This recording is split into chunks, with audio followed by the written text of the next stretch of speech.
What is up, guys? Today we are going to be doing UFC fighters as types of movie characters tier list, and let's just get started. First, we gotta establish the background extras because every movie has some. Pantoja, Dominic Cruz, Calvin Kattar, Bootleg Khabib. Bruh. Anthony Smith is the type of movie character to die in the very first scene, along with Dominic Reyes, because he has no chin. It wouldn't make sense for him to not freaking die in the very first scene. Cejudo, Dan Hooker, Holly Holm.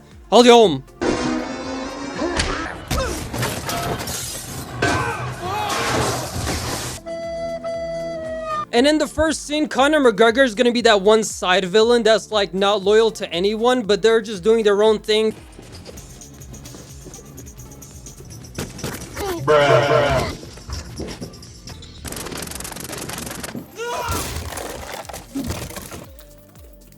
He's in the laundry room. Everyone down. You down.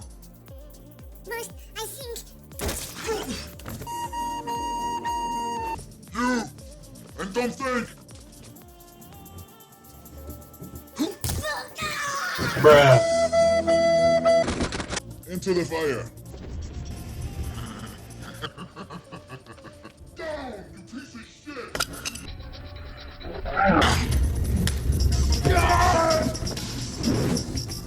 Oh shit! It's my sweetheart! Help me, please! Help me!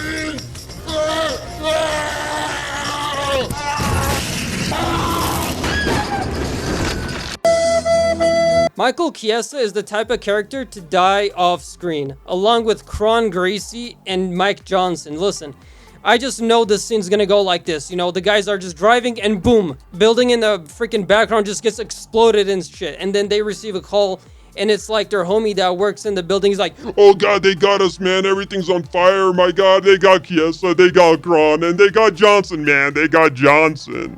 Charles Oliveira is the main character of this UFC movie, guys. Let's just be honest, there was no other choice. Bruh. And speaking of no other choice, the main villain of the UFC is Jon Jones and his right-hand man, Khamzat Chimaev.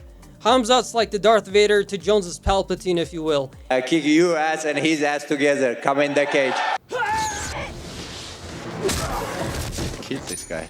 Let's see who is the real gangster.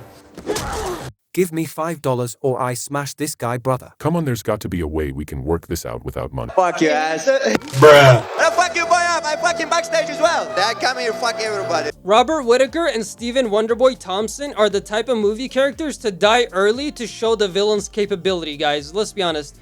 Almost every introduction to like the main villain or whatever, if they're like really cool and powerful, they usually kill off like kind of a strong person, you know, to show the audience that they mean business.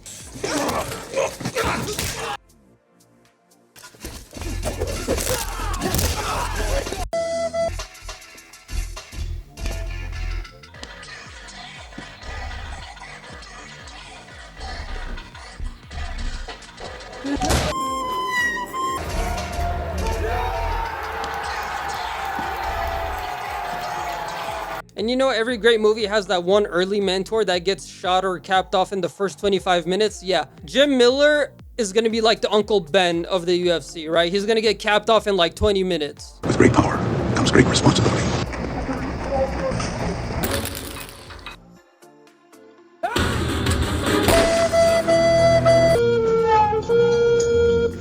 Anshul Jubilee is the type of movie character to die by the villain for messing up.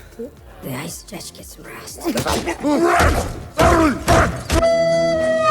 And you know those movies where there's like a random reveal like out of nowhere? Yeah, in this movie it turns out that Corey Sandhagen is a robot. Yeah, like there's no explanation, there's no backstory, nothing. It just turns out he's been a robot this whole time. Hi, my name is Corey Sandhagen and I am a human UFC fighter. Alright guys, let's just skip to the next scene. I don't want to talk about this next scene, it's not going to be appropriate. Alright, Raul Rosas Jr. is the type of movie character to be the first guy that steps on the landmine that blows up and the movie hero knows like, oh shit, there's landmines here, we gotta be careful.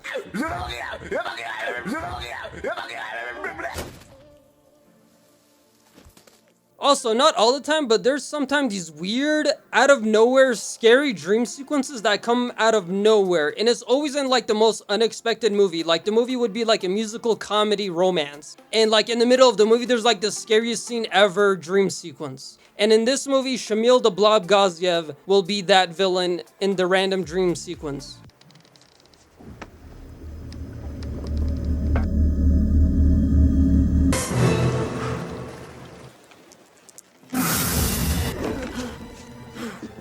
God damn it!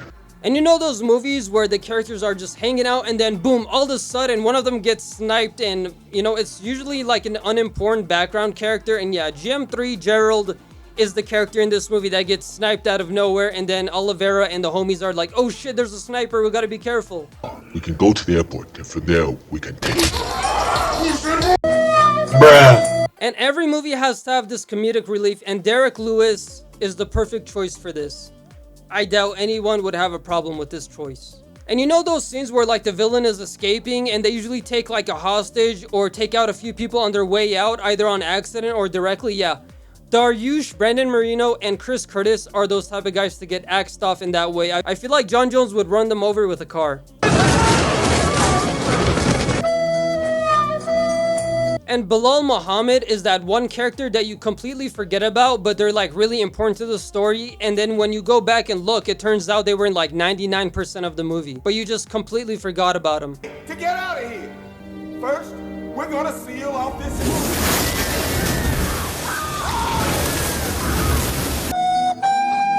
Kevin Holland is the perfect choice to get randomly eaten out of nowhere. And every movie has those annoying side characters, and without a doubt, Colby Covington and Ian Gary are those two in the UFC. I doubt anyone will have a problem with these choices.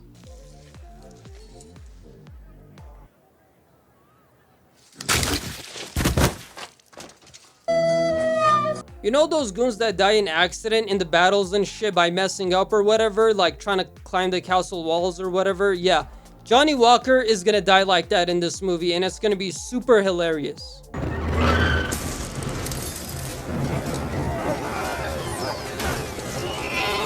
And speaking of the battle in the middle of the movie, there's usually like the friend that dies in the middle of these battles because the heroes need to have like a setback and like a small L, you know, for the audience to be like, oh shit, like it's dire, they need to come back, this and that. Yeah, Volkanovski is gonna be the main guy that dies in this battle, and it's gonna be like super sad.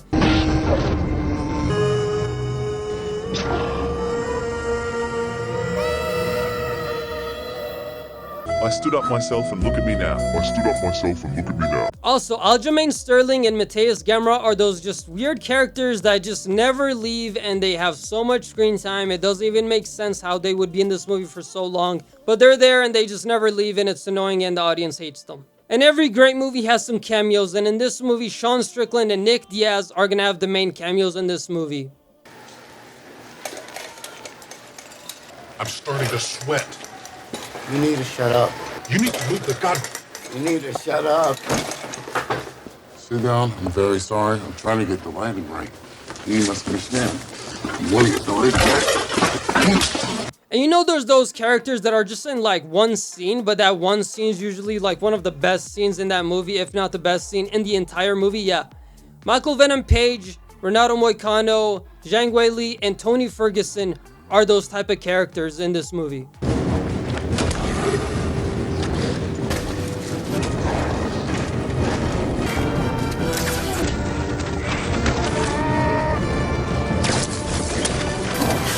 Choo-choo, motherfuckers!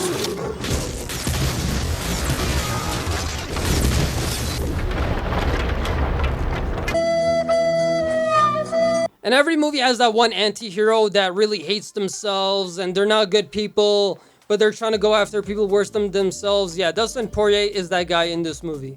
They were, I don't know. You know those scenes where like the villain gets mad and shit and they just take out a weapon just to test it out on one of their homies? Yeah, Curtis Blaze is gonna die exactly like that in this movie. Jon Jones is gonna kill him by testing a weapon.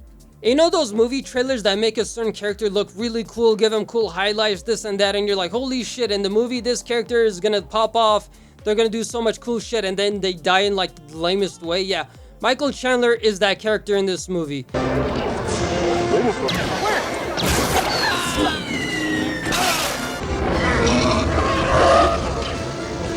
Magomed Ankalaev is that one character that's super mysterious that barely has any screen time, but they leave a lasting impression on you. Up here!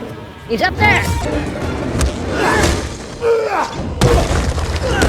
You know those scenes where like the main heroes have to sneak into the villain's headquarters and some shit, and there's that one security guard they need to get past? Yeah, Chris Weidman is that one security guard, and if he catches you, he's gonna eye poke you to a freaking decision win, so you gotta avoid him, he's dangerous.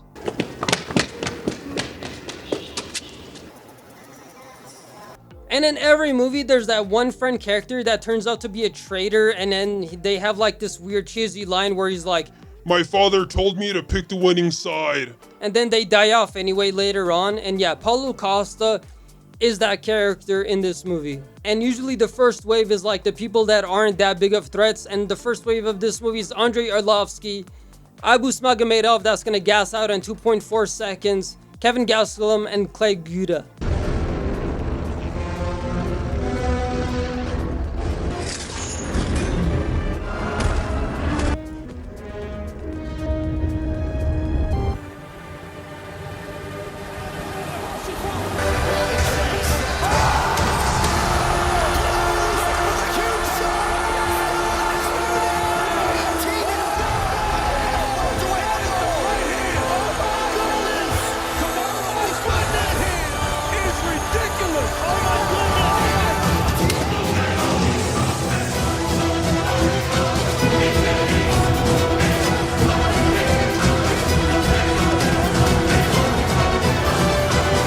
Also, every action movie needs to have those mini bosses like the last wave before you can fight Hamzat and Jones, and it happens to be some of the scariest fighters ever. This group scares the living shit out of me, guys. This group scares me more than Godzilla. And speaking of final battles, these are the heroes that would die off in the very final battle, and Kamaruddin Usman is the type of villain that gets redeemed and joins the good guys, guys.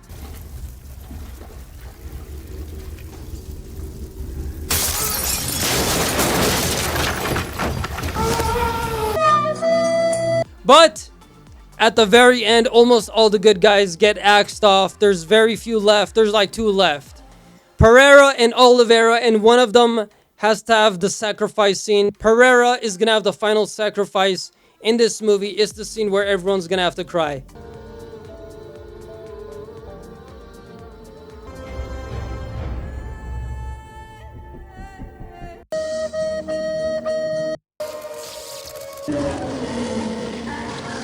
Fuck your ass. But there's a twist. It turns out that Hamzat Chimaev and Conor McGregor were both working together this entire time to overthrow Jon Jones. And Hamzat cheap shots Jones and throws him over the balcony to his demise. So now Hamzat Chimaev and Conor McGregor are the final villains of the UFC. Charles Oliveira versus Conor McGregor and Hamzat Chimaev is the very final fight of the UFC.